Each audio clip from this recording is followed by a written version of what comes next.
kɔlɔsi ye a yira k'a fɔ ko musolamɔgɔw ani sungurundenninw tɛ hadamadenya hakɛw tɔnɔbɔ Mali jamana kan. Misali la, hakɛ lakɛɲɛbaliya musow ni cɛw ni ɲɔgɔn cɛla la kɛra sababu ye ka musow ka bolodon sumaya jamana ka ɲɛta latigɛ bolo ani a politiki siraw la. Denmusomaniw ka furujoona ani ɲangata min bɛ da musolamɔgɔw kan nana fara u taabolo ninnu kan k'a kɛ gɛlɛya belebele ye min carila musolamɔgɔw kan Mali jamana fantan 4 bɛɛ lajɛlen kɔnɔ. Kiiriso siraw tɛ musow bolola kosɛbɛ k'a sababu kɛ ladalakow sigilenw ye Mali société kɔnɔna na ani hakɛdɔnbaliyaw musolamɔgɔ dɔw fɛnɛ yaasa ka seereya sɔrɔ a kan. An ye wele bila Madame Diallo Tata Touré ma. Ale ye baɲumankɛtɔn Organisation pour un développement intégré au Sahel ɲɛmɔgɔba ye ka bɔ Mopti. ONG an bɛ baara caman kɛ, surtout baara min ɲɛsinnen bɛ musow ka hakɛ ani denmisɛnninw ka hakɛ ani musow ka jɔyɔrɔ développement na ani démocratie la ani en tout cas faso jɔyɔrɔ yɛrɛ la. An ka baara y'o de ye. Kabini san 2012 waati la gɛlɛya binna Mali jamana kan kɛrɛnkɛrɛnnenya la a kɔrɔyan fanfɛla ka taa se a cɛmancɛ an fanfɛ marayɔrɔw kan ka sabu kɛ fitinɛ lawulilenw ye banmantiw ani dansago kɛwalew ani fasojamakuluw ni ɲɔgɔn cɛla la. O kɛra kɔlɔlɔ belebele musolamɔgɔw kan minnu n'i ye Mali jamanadenw jatew lajɛ musow jatew ye 150 ani 3 ɲɔgɔnna de ye a kɔnɔ. O fɛnɛ jate cɛmancɛ la 160 ani 7 ɲɔgɔnna olu de sigilen bɛ togodaw la na u bɛ wele ko togodala muso. Fitinɛjugu banbali ani ɲangata min bɛ da musolamɔgɔw kan kɛlɛkɛdenw fɛ kɛlɛkɛyɔrɔw la o siranya an'o jatigɛ kɛra sababu ye ka musow bɔ u sigiyɔrɔw la ka taa fan wɛrɛw fɛ ka u kɛ kɛlɛɲɛbolilaw ye min bɛ wele nansarakan na ko réfugiés. An bɛ don min na i ko bi jate labilalenw baɲumankɛtɔn kulu dɔw fɛ ye a yira k'a fɔ ko kabini avril kalo la san 2022 fɔ ko mɔgɔ 370 ani 71 ɲɔgɔn olu de y'u sigiyɔrɔw bila ka taa fan wɛrɛw fɛ. A mɔgɔw tilancɛ bɛɛ lajɛlen ye musolamɔgɔw de ye wa u y'a yira fɛnɛ k'a fɔ ko a mɔgɔw bɛɛ lajɛlen bɛ baloko dɛsɛ jugu ani kɔli de kɔnɔna na. Mopti Mali cɛmancɛ fanfɛla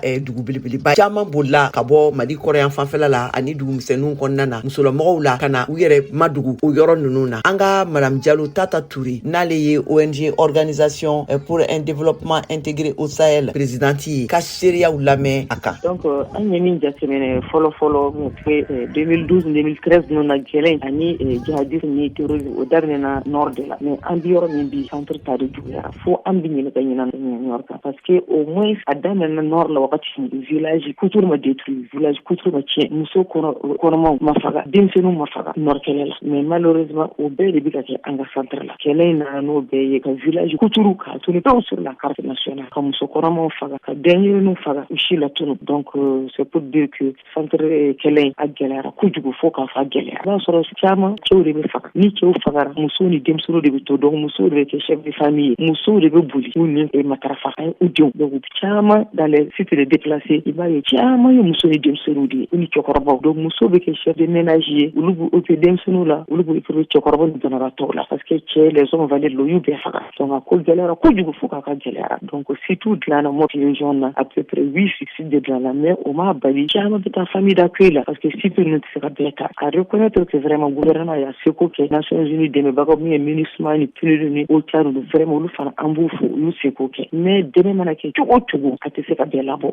donc muso ninnu sɛgɛnna u ɲinina u b'a fɔ cogo min hali n'i bɛ sanu de sɔrɔ yɔrɔ wɛrɛ la i bɛ bu min dun i ka yɔrɔ la o ka fisa e ma ni sanu min bɛ sɔrɔ yɔrɔ wɛrɛ la. Dɔgɔkun in daminɛ waati la Burkina jamana kan kɛrɛnkɛrɛnnenya la Arbinda dugu la a yirala k'a fɔ ko muso 80 ɲɔgɔnna u bɛ t'u ka dayirimɛmina ɲini kungo kɔnɔna na dansago kɛwalew taara ka taa u sɔrɔ u la ka bi u kan k'u wele k'u ka taa ni u ye. Madame Diallo Tata Touré ONG Organisation pour un développement intégré au Sahel présidenti. An bi yɔrɔ min an ni association de femmes caman an bi an tɛgɛ di ɲɔgɔn ma parce que Burkina ye an balimaw de c'est un pays frère an bi kan bolo di ɲɔgɔn ma kɛ masse c'est des messages clés ka messages di ka plaidoyer kɛ jusqu'au niveau haut niveau Nations Unies la pour que muso nu dɛmɛ ka se ka don pour que le plus tôt possible muso nu ka bila association caman féminine association caman de b'u bolo di ɲɔgɔn ma pour que an ka se ka nin baara kɛ ka wuli k'an jɔ ka kɛ kulu kelen ye ka so ka jɔ pour que muso nu ka se ka bila parce que vraiment an bɛɛ dusu kamelen don a y'an bɛɛ de dusu tiɲɛ parce que muso minnu don u tɛ fosi sɔrɔ u ka fɛn bɛɛ bɔ kungo kɔnɔna ye u bɛna u ka du balo u b'o sira de fɛ ninnu taar'u minɛ an'u denw ni fɛnw minɛ ten donc an bɛɛ de wulila ka jɔ an bɛ ka bolo di ɲɔgɔn ma k'an organiser an bɛ se ka mun de kɛ pour que muso ninnu ka se ka bila plateforme dɔ b'an bolo an bɛ ka échange caman de k'o kan an bɛ se ka action concrète min kɛ ka message minnu di et